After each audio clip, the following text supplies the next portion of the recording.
Welcome to the Bible Forum. I'm Warren Sprouse. We're here every Sunday night from 8 to 10 p.m. You ought to join us live. You can get in the chat room. We've got folks in there. I talk to them and they talk to me. They typey type. I want to talk to you about when climate change became a religion. Over the last 80 years, the liberals among us have successfully co-opted our education system. Today, a child in the state system learns about global warming as though it's something we are doing and we can stop, and should. Recent TV programs have been dedicated to showing us how we are destroying the ecosystem. In the Arctic, Alaska, Greenland, the ice cap is melting, the ice receding, the oceans rising, miles and miles of receding ice. This past week, a young girl from Sweden came over here to speak to the UN about how we are destroying the ozone layer and causing global warming. Not the US, but we as human beings. And the message she brought was, we're all going to die. Well, our own ancient history teaches us that none of this is true. Our ancient history reveals a time when the planet was much warmer than it is now. Also a time when ice covered all of Canada and almost half of the United States. And since that time period, it's been getting warmer. The original warmth had nothing to do with human beings protecting the ozone layer. I'm talking 5,000 years ago. The consequent cooling had nothing to do with human beings destroying it. The process has been unfolding for the last 5,000 years. Science tells us the mean temperature of the Earth is no different today than it was 80 years ago. But the ice caps are receding. All right, but so what? History tells us they weren't always there in the first place. And their arrival didn't destroy the human race. In fact, it made our planet much cooler and caused great suffering. We have historical proof. Science tells us that the Earth was much cooler 2,000 years ago than it is today. We have found animals in Europe and North America frozen in place with undigested food in their mouths. We have found evidence of civilizations under ice caps. How is it then that Greta Thunberg gets a free trip from the US, from Sweden, to tell the assembled world leaders that you have stolen my dreams? And how is it the world body takes this seriously? This is a child who only knows what she's been told. By her teachers, by her parents, from YouTube, Snapchat. She's voicing an immature opinion that world leaders must take to heart. The media tells us this 16-year-old girl has become one of the leading voices for a generation confronting the consequences of a warmer planet. So it must be so. She told the UN, people are suffering, people are dying, and dying ecosystems are collapsing. We are in the beginning of a mass extinction, and all you can talk about is the money and fairy tales of eternal economic growth. All of that as she fought back tears. How dare you? For more than 30 years, the science has been crystal clear. How dare you continue to look away and come here saying that you're doing enough when the politics and solutions needed are still nowhere in sight, she says. Now, it's noteworthy to point out that this child suffers from depression, anxiety, and alienation disorders. That's according to the New York Times, which did a profile on her. She is also known to have celebrated Autism Awareness Day, acknowledging her, quote, fair share of depressions, alienation, anxiety, and disorders, end of quote. Psychology Today, just in this past July, ran a piece on neurodiversity in which it notes that, quote, the rise of the neurodiversity paradigm, and then makes the case for using the term in some instances rather than saying someone is mentally ill or has a mental disorder. Now that's the mental health community trying to keep up with all the strange behaviors they find in young people. A growing number of expressions that don't easily fit into their set-piece paradigms.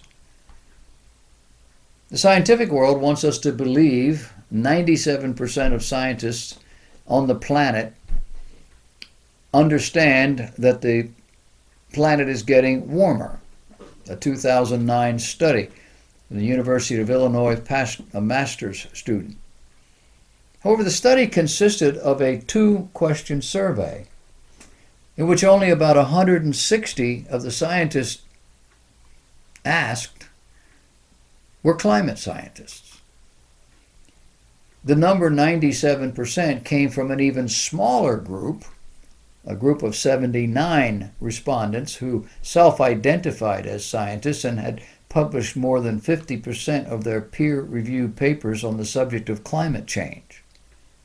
These 77 scientists agreed that global temperatures had generally risen since 1800 and that human activity is a significant contributing factor. A year later, William R. Love Anderegg, a student at Stanford University, used something called Google Scholar to determine that 97 to 98% of the climate researchers most actively publishing in the field supported the tenets of ACC, anthropogenic climate change, as outlined by the Intergovernmental Panel on Climate Change. In 2013, Australian scientist John Cook, analyzing 12,000 abstracts, found 97% of these papers blamed humans for global warming. However, he also found that only 34% of the papers examined expressed any opinion about anthropogenic climate change at all. What he did was divide 33 by 34 to get his 97%. 97% of the 34 scientists blamed humans for global warming. But that's the statistic we see and hear today.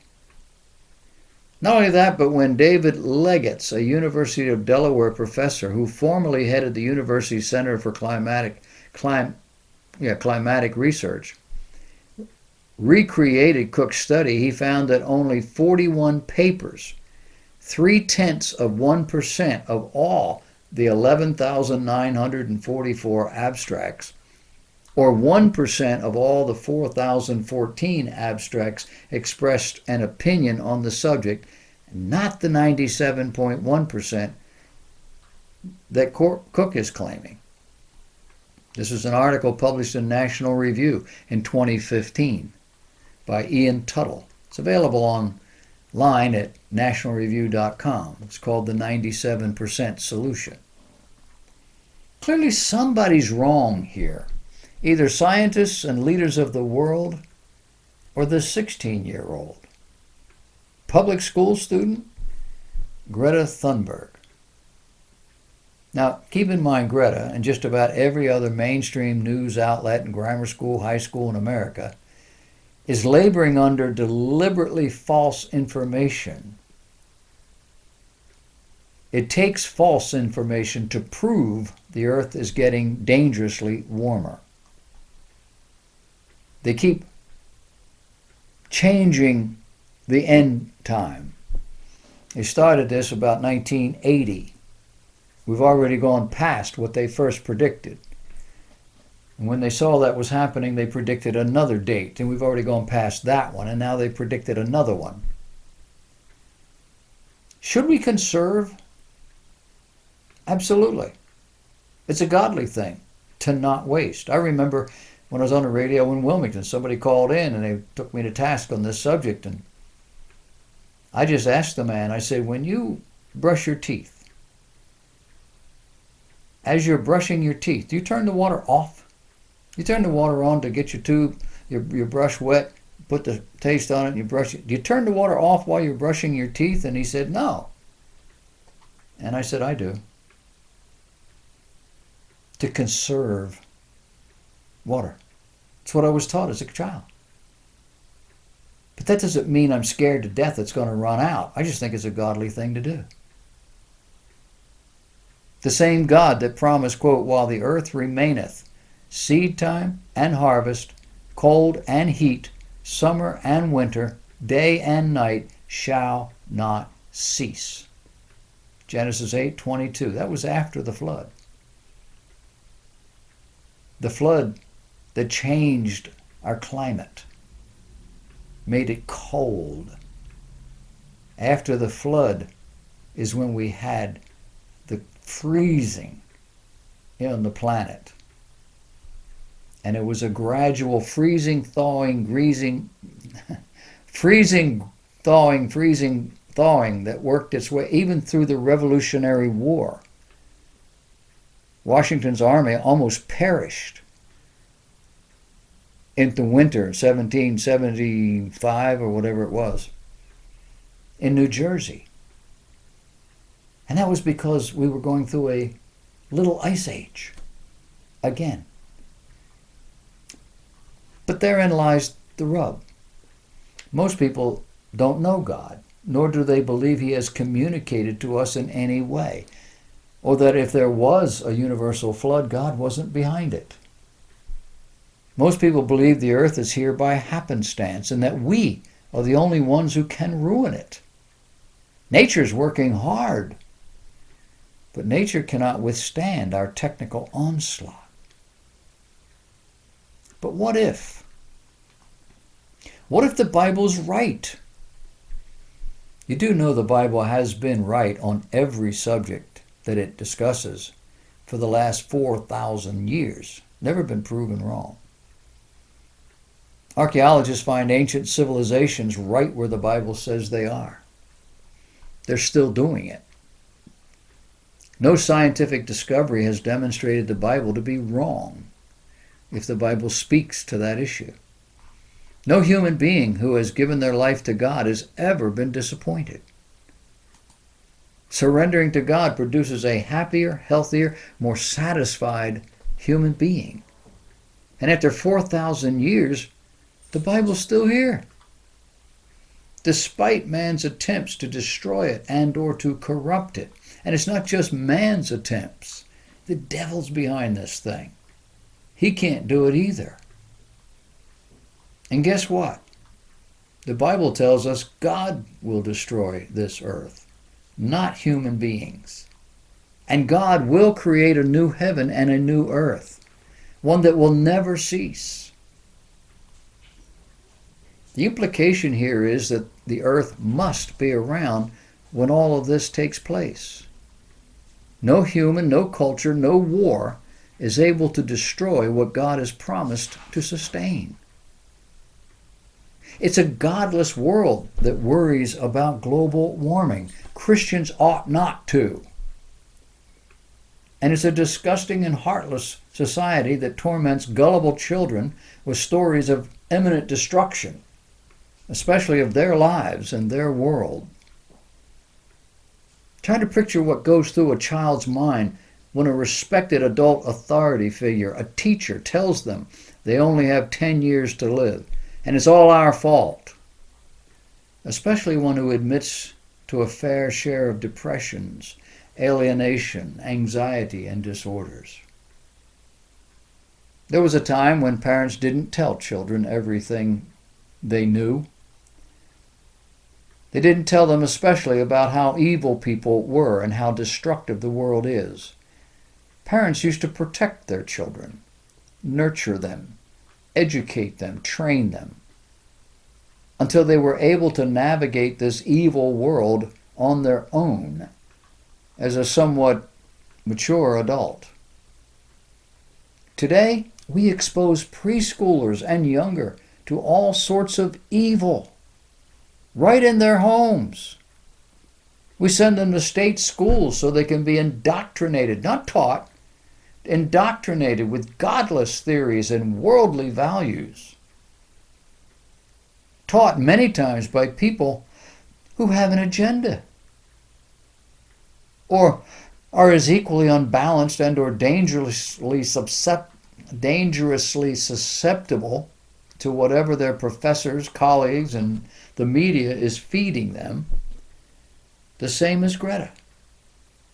We hand them tools by which they can access all the evils of the world 24 hours a day, 7 days a week, without important interference from parents.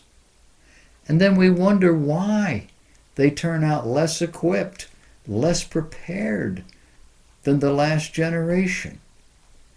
And we have reproduced this dynamic in every generation since 1960. The 1980s saw a distinct rise in this sort of reality. Something has been replicated and intensified over the last 40 years, and it has been deliberate, and it's not coming from God, who says, as long as I'm around, seed time and harvest, summer and winter are going to remain until God takes it out.